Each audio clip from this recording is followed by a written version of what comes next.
abaixar aqui que o rapaz é grande demais, né? Deixa eu ajustar o negócio aqui.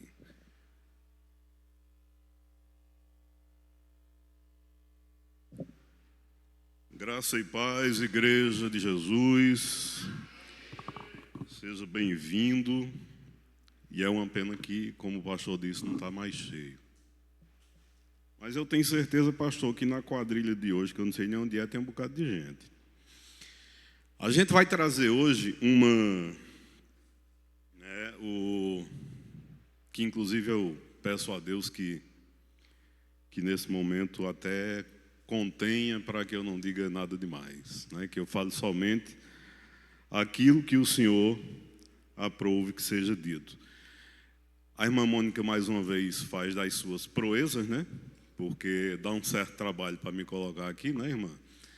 Mais uma vez perdida a cada 30, 60 dias, 90, já foi 4 meses. Eita, dessa vez eu dei um chá grande, hein? Mas tudo bem. Olha, a gente vai dar uma trabalhada no Evangelho de Lucas. Nós estamos num culto de... Rapaz, se não fosse o pastor, você não pega nem uma filinha para dizer, né? É o culto de quê mesmo, gente, que eu esqueci? É um culto de doutrina e oração. Por isso que a pregação geralmente é mais voltada ao lado doutrinário. Tá bom? E a gente não... Prometo que a gente não pega muito pesado, não. A gente vai trabalhar o capítulo de Lucas, evangelista Lucas, capítulo 7. Lucas 7. Quem achou diz amém. Quem não achou diz eu vou achar, mas amém também.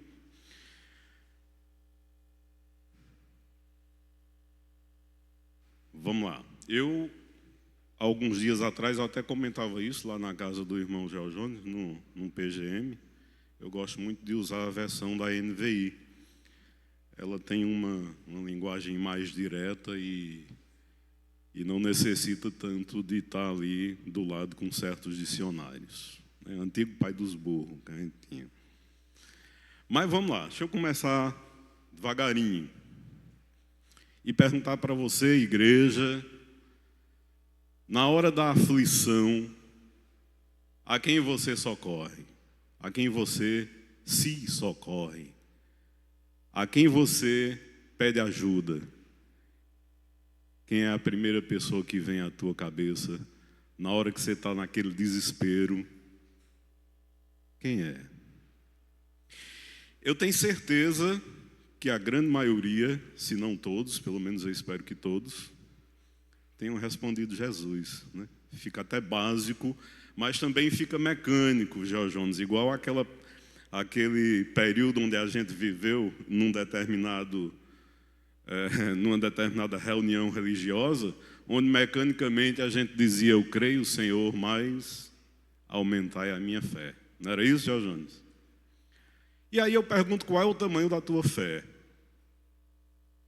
Porque um dia eu me perguntei isso. Qual é o tamanho da minha fé se todo domingo eu venho pedir a Jesus que aumente minha fé? Então qual é o tamanho da minha fé? E eu passei por bons anos, vários por sinal, talvez até mais de uma década, me perguntando isso. Até que chega uma resposta bem clara. O tamanho da tua fé é medida pela disponibilidade que você tem de crer no Senhor e Salvador Jesus Cristo e anunciar a sua palavra. Esse é o tamanho da sua fé. Se você só fala, se você só diz, você só repete palavras que um dia te disseram que era para repetir, a tua fé está limitada. Olha, me desculpe, meu irmão, bem pouquinho, viu? Bem pouquinho mesmo. Mas vamos para Lucas 7. Eu tenho uma certa admiração pelo Evangelho de Lucas. E esse capítulo 7 é um dos capítulos aí mais ricos dos 4 evangelhos, é o capítulo 7 de Lucas. Porque a gente vai encontrar 4 situações. Estou fazendo a prévia para que quando a gente comece a ler você não se perca. A gente vai ter, eu tratei de fé, a gente vai ter aí um centurião com uma fé extraordinária, diga-se de passagem.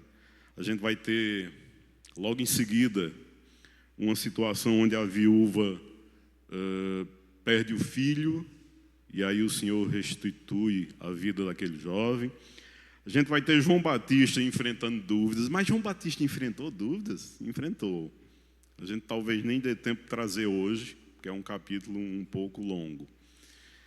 E lá no final, que a gente já conhece, que é o da mulher pecadora, que lava os pés de Jesus, que enxuga os pés de Jesus. São 4 situações distintas, porém com um ponto em comum, chamado fé.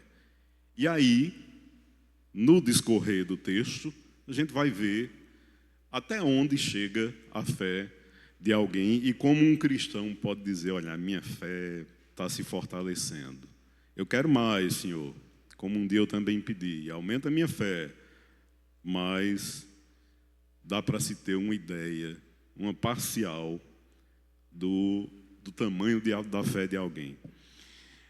O primeiro texto, vamos lá, Lucas 7:1, já está aí, né, Levi? E ele diz o seguinte: tendo terminado de dizer tudo isso ao povo, Jesus entrou em Cafarnaum. Um detalhe, o que é que Jesus tinha dito ao povo? Jesus estava tratando de construir uma casa sobre um bom alicerce. É só você dar uma olhadinha no versículo anterior que você vai ver. Depois que Jesus tratou desse assunto, da construção segura sobre um alicerce bem firmado, então Jesus entra em Cafarnaum.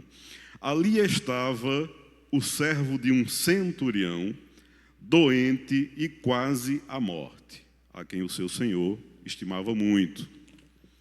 Este ouviu falar de Jesus e enviou-lhe alguns líderes religiosos dos judeus, pedindo-lhe que fosse curar o seu servo. Chegando-se a Jesus, suplicaram-lhe com insistência: este homem merece que ele faça isso, porque ama a nossa nação e construiu a nossa sinagoga. Até parece que se precisa apresentar alguém para Jesus, né? Continuando, 6. Jesus então foi com eles. Já estava perto da casa quando o centurião, aliás, já estava, mandou dizerem, o centurião mandou os amigos dizerem a Jesus: Senhor, não te incomodes, pois não mereço receber-te. Por isso, nem me considerei digno de ir ao teu encontro. Basta que digas uma palavra e o meu servo será curado, pois eu também sou homem, sujeito à autoridade e com soldados sob o meu comando. Digo a um vai, e ele vai. Digo ao outro venha, e ele vem. Digo ao meu servo faça isso, e ele faz. Ao ouvir isso, Jesus admirou-se dele, e voltando-se para a multidão que o seguia, disse: eu lhes digo que nem mesmo em Israel encontrei tamanha fé. Então os homens que haviam sido enviados voltaram para casa e encontraram o servo restabelecido. Antes de continuar na segunda etapa, eu queria que Levi, por favor, deixasse a imagem exposta. Como dizemos sempre ao início, nós somos um culto de doutrina e de oração. Doutrinariamente falando, a gente imagina, agora deixa eu usar aqui sem fio, para ficar mais fácil. Dá para todo mundo ver daí? Esse camarada aqui ajoelhado aos pés de Jesus, um centurião que na última vez em que a gente esteve aqui, a gente tratou inclusive do que seria exatamente o cargo de centurião. Você imagina um soldado romano já era muita coisa, e esse, além de ser soldado romano, não era um simples. O centurião, ele ocupava um alto cargo e tinha ao seu dispor ao menos 100 soldados. Soldados que dariam a vida por ele. Como o próprio relata Jesus, eu digo para um, faz isso e ele faz. Eu digo, vai fazer e ele vai. venha cá, e ele vem. Ou seja, a palavra dele era, sem sombra de dúvidas, a maior autoridade nos tempos romanos. E aí eu queria que você olhasse a imagem que está aqui, para você ter uma ideia do quanto esse cara se humilhou. Um cara que não se baixava, a menos que fosse para um imperador, mas não se rendia a ninguém. Imagine o quanto de humildade ele teve que ter para se colocar diante de Jesus e dizer: olha, o meu servo está doente. Eu sei que ele está doente e que ele vai morrer. Mas eu também sei de uma coisa: se o Senhor disser que ele vai curar, assim como eu mando os meus soldados fazerem, eles fazem. Se o Senhor disser que ele vai ficar curado, ele vai ficar curado. Agora me perdoe, eu sou pecador e eu não sou digno de que o Senhor vá até minha casa. Basta que o Senhor diga e ele vai ser curado. E aí eu volto para a pergunta lá do início: qual é o tamanho da sua fé? Vamos para frente. Jesus ressuscita o filho de uma viúva. É o versículo 11.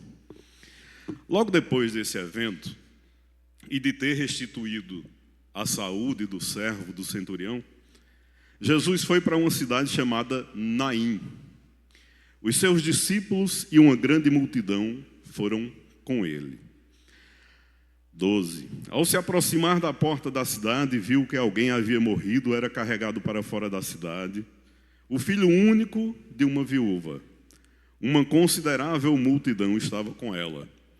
Ao vê-la, o Senhor se compadeceu dela e disse: não chore. Então, aproximou-se e tocou no caixão. E os que o carregavam pararam. E Jesus disse: jovem, eu ordeno a você que se levante. O jovem sentou-se e começou a falar. E Jesus o entregou à sua mãe. Todos ficaram cheios de temor e louvavam a Deus. Um grande profeta se levantou entre nós, diziam eles. Deus interveio em favor do seu povo. Essas notícias sobre Jesus espalharam-se por toda a Judéia e regiões circunvizinhas. Como eu disse, Lucas ele é muito detalhista no seu evangelho. Suposto autor, segundo alguns teólogos, inclusive do livro de Atos.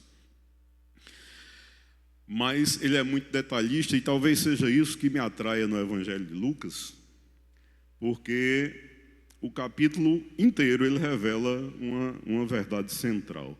Jesus tem autoridade sobre a doença, Jesus tem autoridade sobre a morte, sobre a dúvida, que é o próximo assunto, e sobre o pecado. Simplesmente Jesus tem autoridade. Pode deixar a segunda imagem, por favor, Levi. E Lucas, em todo o seu capítulo 7, ele mostra que ninguém, e quando diz ninguém, leia-se ninguém com N bem maiúsculo, está longe demais para ser alcançado por ele. Ninguém.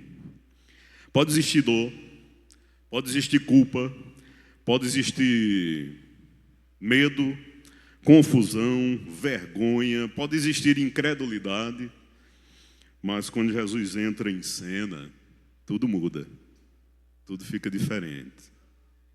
E é por isso que a fé do centurião foi honrada por Jesus.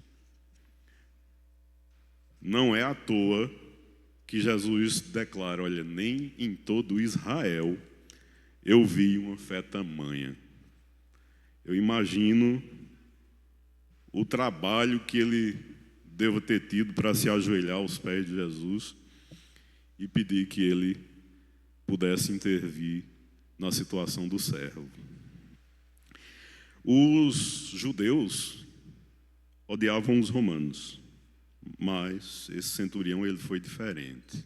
Alguma coisa no coração dele, uma intervenção no seu coração, uma intervenção divina, diga-se de passagem, fez com que ele tomasse essa atitude.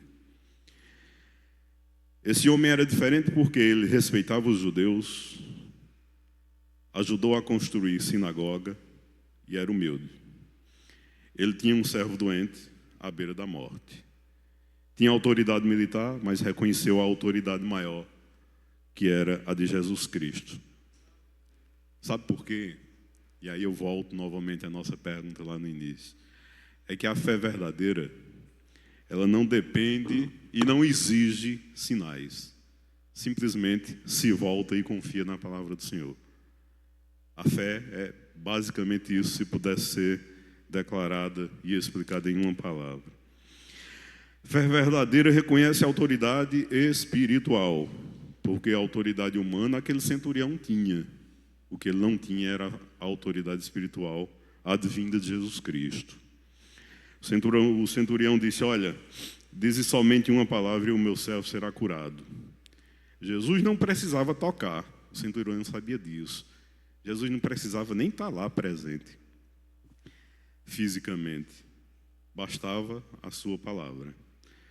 Hoje, muita gente acredita em Jesus apenas parcialmente. E aí a gente fica nessa de como é uma fé parcial. É aquela onde não há desprendimento. Onde Jesus é buscado muitas vezes só na hora das maiores necessidades. Mas a fé verdadeira, ela diz, Senhor, tua palavra é suficiente. Foi o que aquele homem disse. Tua palavra me basta. Já é o suficiente para que ele fique curado. Ele cria tanto nisso, que trazia naquele momento toda a humildade que ele jamais poderia ter. Porque eu imagino que ele não foi lá só. Ele tinha gente com ele, tinha familiares e principalmente tinha soldados. E aí eu fico me perguntando, na minha humilde memória, revivendo esses fatos, eu fico me perguntando como é que os soldados viram aquele homem. Até que ponto aquele que mandava em tudo, que eles eram capazes de morrer por ele, de meter os peitos mesmo na hora da guerra, vê-lo ajoelhado aos pés do Senhor, se humilhando e pedindo, olha, eu sou tão pequeno que eu não mereço nem que o Senhor vá lá em casa. Só diga, fale e ele será curado. Uma aplicação bem básica do texto é que há pessoas tentando, e isso é muito comum no mundo coach de hoje, pessoas tentando controlar tudo. Não raras as vezes em que a gente vê e é apontado na internet, nos meios televisivos, nos demais jornais, que só conta coisa boa, né? O jornal só conta coisa boa, né? Até parece, só que não.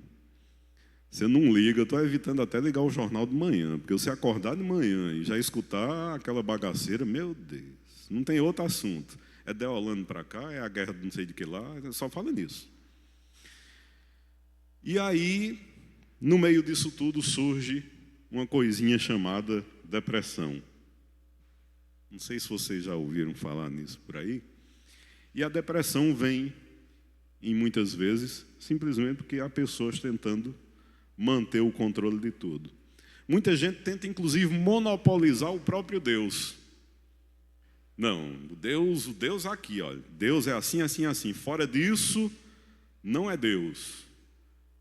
Meu irmão, não é fora daquilo que você apresenta. Deus só deixa de existir quando está fora disso aqui, ó.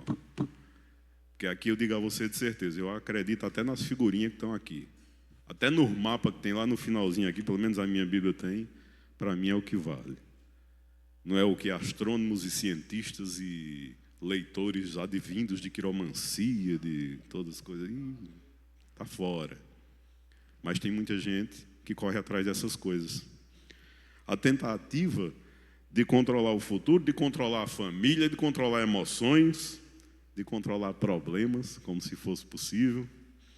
Mas o Evangelho nos ensina que há coisas que só a palavra de Deus resolve. Só e unicamente só. E é por isso que eu digo, irmã Maria José, Luciana, para os demais, que o seu problema de saúde, isso aí, olha, é fichinha, viu? Esse Deus que salvou o servo do centurião, Esse Deus que ressuscitou o filho da viúva é o mesmo Deus que cuida da sua saúde. Nem se preocupe, você não tem ideia. A humildade atrai a graça. Sem vangloriar-se, sem querer aparecer. Até porque aquele soldado podia ter chegado naquele momento e dizer: olha, você não cura? Dizem por aí que você cura, dizem por aí que você opera milagres. Agora eu quero que você vá salvar o meu servo. E se não fizer isso, eu mando lhe prender. Ele podia fazer isso, não podia, Jó? Podia. Ele tinha essa autoridade humana. Não que fosse acontecer, né? Mas ele podia. Mas ele não fez. Quanto maior a fé dele, maior a sua humildade.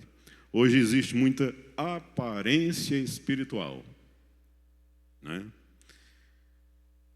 Eu vou me limitar, viu, irmã Mônica? Tenha calma que eu não vou espantar ninguém. Mas aparência espiritual.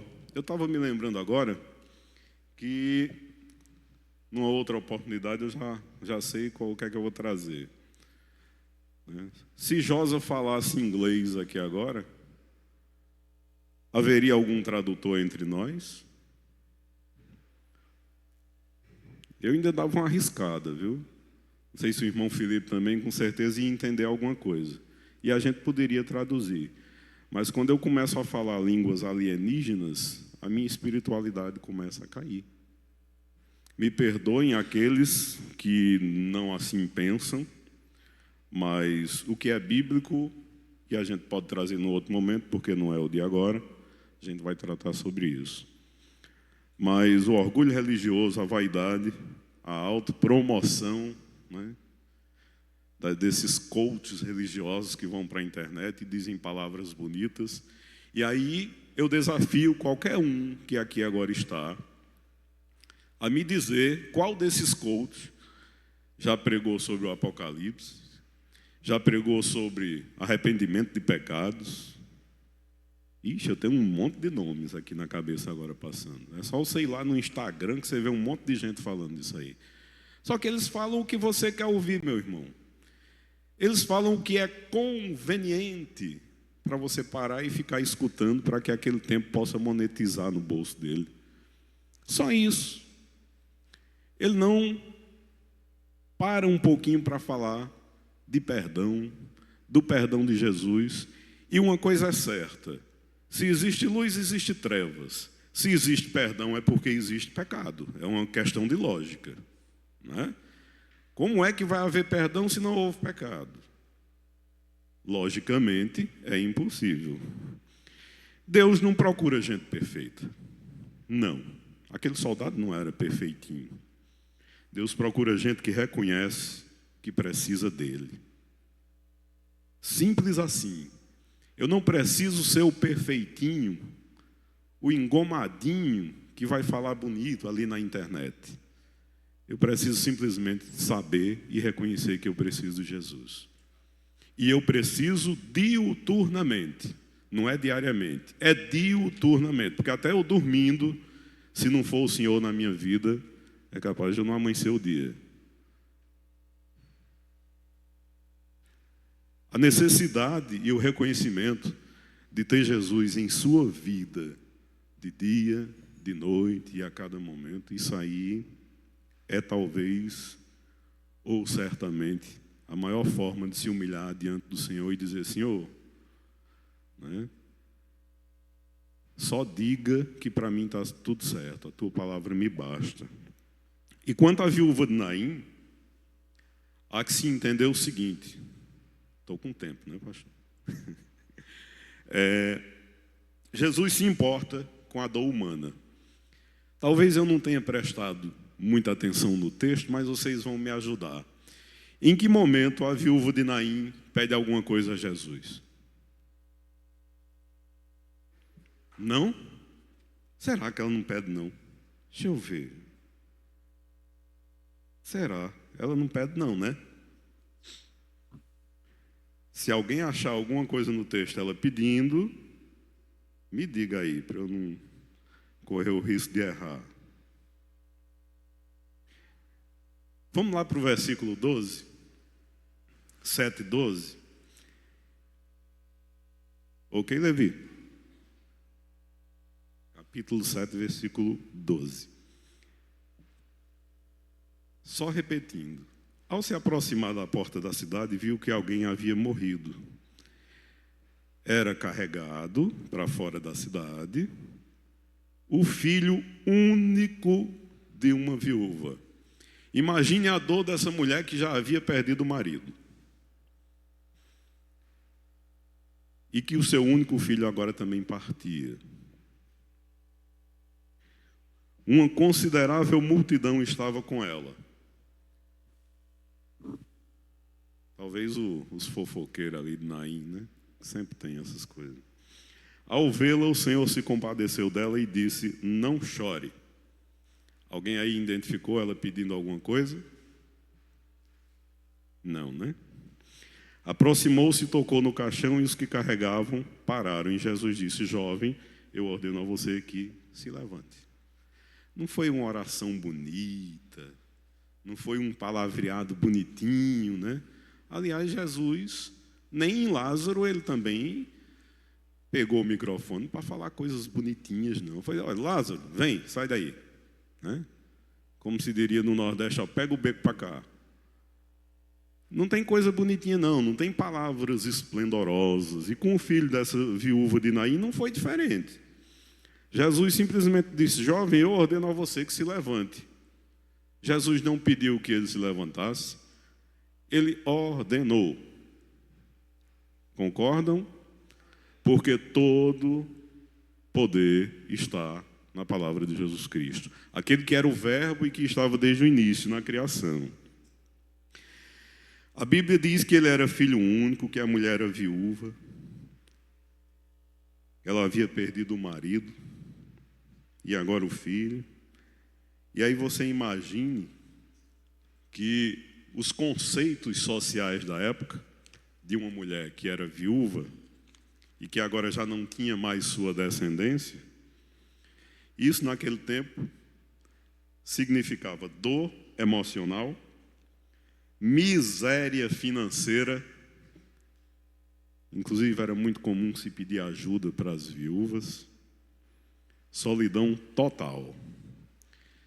O detalhe poderoso dessa história é que a Bíblia diz o seguinte, que ao vê-la, o Senhor moveu-se de íntima compaixão. Ela não precisou pedir. Naquele momento em que Jesus via aquele sofrimento, que viu aquele choro, ele se compadeceu. Jesus não ignorou a dor dela. E a aplicação prática vem quando se entende que talvez existam pessoas ouvindo essa mensagem que estão carregando enterros interiores. Sepultamentos interiores que se carrega talvez até um bom tempo. Sonhos mortos, esperança morta, alegria morta. E talvez o pior, fé enfraquecida. Será por isso que eles pedem, Jorge Jones, que o Senhor aumentar a minha fé? Deve ser, né? Tem muita razão para isso. O milagre é que Jesus toca no caixão. Outra coisa abominável para a época, tá? Tocar no caixão era sinal de que você ficaria impuro. Mas Jesus toca no caixão. Isso era algo impuro para os judeus, mas quando Jesus toca, ele não fica impuro, tá? Deixa eu adiantar isso para vocês. Pelo contrário, a morte se rende ao toque de Jesus. Tem esse adendo. E Jesus disse: jovem, eu te digo, levanta-te. O mundo conhece psicologia, medicina, filosofia, motivação, né? A internet está cheia disso. Mas só Jesus chama mortos de volta à vida. Há áreas da vida, várias por sinal, que parecem sepultadas ou sepulturas. Mas Jesus ressuscita ministérios. Jesus ressuscita esperanças. Ressuscita a fé. E lembrando do mês que passou, Jesus também ressuscita famílias. Jesus traz à luz aquelas famílias que por alguma razão, perderam sua fé, enfraqueceram-se diante do Senhor e que acabaram desmoronando por alguma razão. Mas ainda não é o fim. O Senhor é capaz de restituí-las. Se a gente continuasse, eu não vou me alongar muito, como eu disse, Lucas é bem extenso, mas eu aconselho que, se vocês puderem em casa, terminem esse capítulo 7. Como a gente está num culto de doutrina, eu convido para que essa doutrina vá também até o lar. Dê uma olhada nesse capítulo 7. Próximo tema é que João Batista e a crise. João Batista, aliás, e a crise da sua dúvida. João Batista teve dúvida. Havia preparado o caminho para Jesus, estava tudo certinho. João Batista era, como se diz por aí, o cara. Mas ele teve dúvida. Ele teve dúvida quando ele perguntou: és tu aquele que era para vir? Então ele teve dúvida. Isso ensina algo importante, é que às vezes a dor confunde. A espera cansa, o sofrimento abala. Então, meus irmãos, eu convido vocês a em casa terminarem esse texto do capítulo 7, para que se possa, futuramente, na próxima, irmã Mônica, a gente traz uma continuação desse, para não ficar muito longo, e a gente vai tratar da história da língua, viu, pastor? O contraste desse capítulo 7 é que traz religiosidade, orgulho, frio, traz uma mulher quebrantada, arrependida e sincera, o problema do religioso, a religiosidade sem amor, que produz frieza, crítica e arrogância. E Jesus conta outras parábolas nesse capítulo. Mas nesse momento eu convido você a fechar seus olhos e vamos, como o culto é de oração, a gente vai nesse momento também encaminhar nossos pedidos ao Senhor, aqueles que aqui já foram feitos, e também trazer ao Senhor, diante dele, a nossa fé. Talvez, Senhor, a nossa pequena amostra de fé, mas que o Senhor possa olhar para nós, que possamos orar com entrega total, servir no reino do Senhor sem paixão religiosa, servir por servir, sem esquecer de onde Jesus nos tirou. Eu, particularmente, Senhor, estava com um pé já na cova e o Senhor me livrou. Que a gente nunca perca a memória da graça, que possamos a cada amanhecer lembrar quem nós éramos, onde Jesus nos encontrou e o que Jesus já nos fez. E como o Senhor nos trata quando Ele diz: os teus pecados estão perdoados. Aquela mulher que entrou condenada, rejeitada, humilhada e saiu perdoada, contrita com o Senhor, restaurada e em paz. Que possamos também nós termos, acima de tudo, essa paz que só provém de Deus. Não há paz longe do Senhor. É uma falsa paz. A alegria que se vive hoje, Senhor, nos tempos juninos, é uma falsa alegria. Aquela sensação de paz é passageira. É uma alegria falsa. O cérebro se engana, se envolve em drogas, em bebidas. E tudo isso, Senhor, traz aquela alegria momentânea de um momento tão curto, tão pequeno, mas de um efeito de devassidão e de perda de almas tão grande. O tempo da alegria é tão curto. O tempo do pecado e da condenação é eterno. E tudo isso, Senhor, elevamos aos teus ouvidos e que chegue ao Senhor nossas preces, de que, acima de tudo, Pai, estamos nos colocando em tuas mãos, para que tu sejas o norte da nossa vida, nosso verdadeiro Salvador e, acima de tudo, o Senhor, e que a tua palavra seja o nosso consolo, nosso alimento espiritual, dia após dia. Tudo isso vos colocamos e diante de Ti vos agradecemos em nome de Jesus. Amém.